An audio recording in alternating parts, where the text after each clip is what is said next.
It's Friday morning and welcome to the Breakfast Rundown. With me is Zulfick Farzan. Now today on the lineup of the program we have some very interesting stories, so let's get on with it. Sri Lanka police have announced that an investigation has been launched into several officials of the Department of Motor Traffic over allegations of facilitating vehicle registrations using falsified information. Now the inquiry is being conducted under the supervision of the Central Crimes Investigations Bureau following the discovery of 8 vehicles registered under fraudulent details. Now these vehicles were seized from various parts of the country in recent weeks. Preliminary investigations have revealed that the vehicles were imported avoiding customs clearance and later registered using chassis numbers from older vehicles. Authorities suspect that this scheme was carried out with the assistance of certain DMT officials. Police further disclosed that some of the fraudulent data entries were made into the department's computer systems outside official working hours. Statements have already been recorded from several DMT officers under court orders as the investigation continues to uncover the extent of the alleged racket. Now, so let's move on to a story that made headlines yesterday across Sri Lanka. Now, the Colombo Chief Magistrates Court yesterday ordered the remand of Neville Wanyarachi, the Chief Security Officer to ex-President Mahinda Rajapaksa, until October 17 over allegations of unlawfully acquiring assets worth 28 million rupees. Now, Wanyarachi was arrested by the Commission to investigate allegations of bribery or corruption after appearing before the Commission yesterday morning to provide a statement. He was later produced before Chief Magistrate Asanka Bodragama, who rejected his bail application, citing the risk of interference with witnesses. According to Siabok, investigations began following a written complaint lodged in July 2014. Now, despite repeated notices since 2016, the suspect allegedly failed to provide complete financial disclosures for nearly 7 years. Preliminary findings indicate Wanyarachi's assets far exceed his lawful income. The Commission informed the court that the suspect owns multiple properties, including a fuel station under construction on 3 acres in Walasmulla, a 45 million rupee property in Pallekale, a 125 million rupee property in Maharagama, a 16 million rupee property in Lematagoda, a hotel in Tissa Maharama on 44 Perches, a 40 million rupee land in Madivela, along with several shops in Beliata and Viragatia, and a fleet of buses and tippers operated by his relatives. Siabok opposed bail, arguing that the suspect repeatedly ignored the summons, provided incomplete information, and could influence witnesses if released. Now, Defence Counsel, President's Counsel Sampath Mendes countered that his client had cooperated by submitting multiple affidavits and that no evidence of witness intimidation had surfaced during the 11-year probe. After considering submissions, the magistrate ordered the suspect to be remanded until October 17. Now, the Tangol Magistrates Court has granted police permission to detain and question the owner of a vessel allegedly used to smuggle massive narcotic consignments into Sri Lanka. The suspect will be held for 7 days for further interrogation.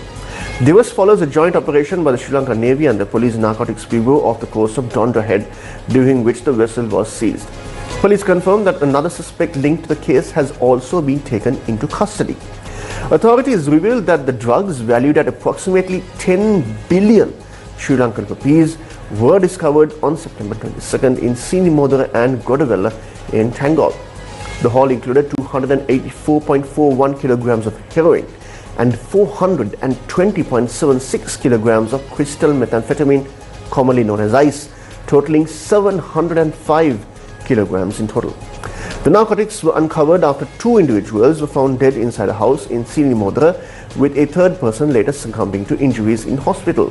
Investigators believe the drugs belong to a notorious underworld figure known as Unakuru Shanta, currently residing in Dubai. Preliminary findings suggest the consignment was transported by sea from Iran or Afghanistan to Sri Lanka's southern coast for local distribution.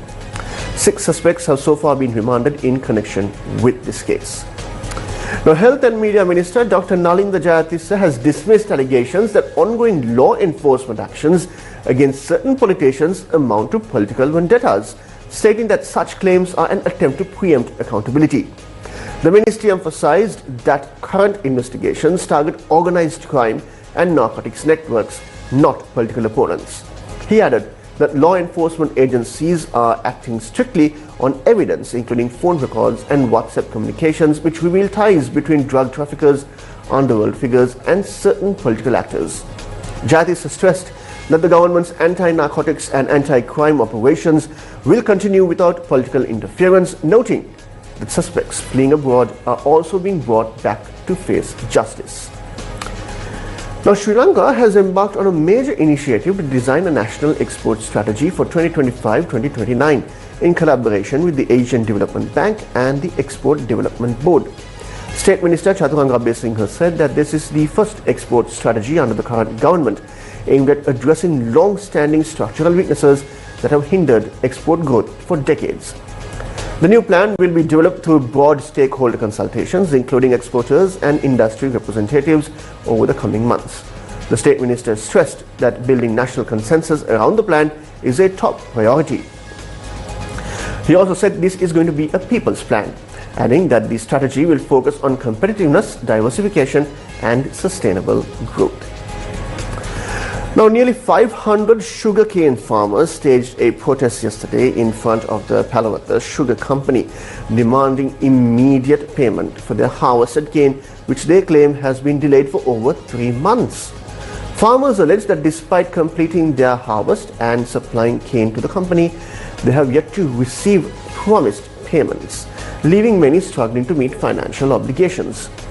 According to our correspondent, the protest is still ongoing, and as of last evening, no official intervention or resolution had been offered by company representatives or authorities. Now, Sri Lanka marks World Temperance Day today, focusing on the health and social impacts of alcohol consumption. The observance aims to raise awareness among the public about the dangers of alcohol use and promote healthier lifestyles. A series of nationwide programs have been launched to educate communities on the risks associated with alcohol. According to Dr. Anand Ratnayakar, chairman of the National Authority on Tobacco and Alcohol, 21% of Sri Lankans consume alcohol, a figure that continues to pose significant public health concerns. He further revealed that around 22,000 alcohol-related deaths are reported annually in the country. Now, in line with the observance, all liquor outlets across the country will remain closed today. Let's move on to some international news now.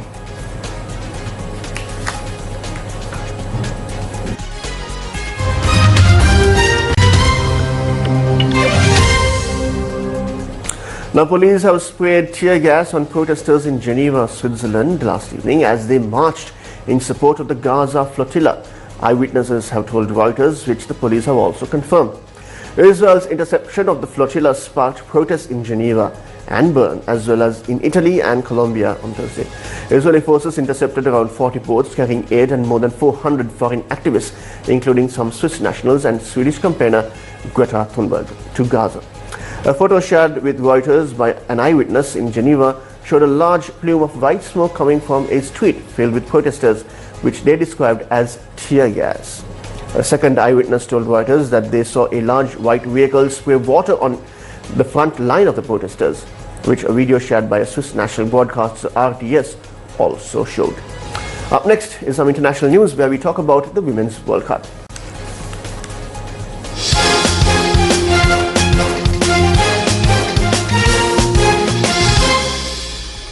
In sports news that's making international headlines, the ICC Women's Cricket World Cup 2025 continues today with a high-profile encounter between England women and South Africa women in Guwahati, India. The day-night fixture, scheduled to begin at 3 p.m. local time, marks the fourth match of the tournament and the first meeting between these two teams in this edition of the World Cup. Historically, England holds a dominant record over South Africa in one-day internationals, winning 35 out of the 46 matches, while South Africa has claimed victory in 10, with one game ending without a result. England, four-time World Cup champions, will look to start strong under the leadership of Nat Sciver-Brunt, while South Africa, led by Laura Woltevart, is still chasing its maiden ODI World Cup title. Meanwhile, Sri Lankan fans have a reason to celebrate, as entry to all Women's World Cup matches at the R. Premadasa Stadium in Colombo is free of charge.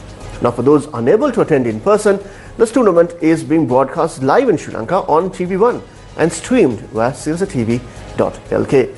Well, that brings a wrap to this week's edition of the Breakfast Rundown. We will meet you again next week, and until then, have yourself an amazing weekend.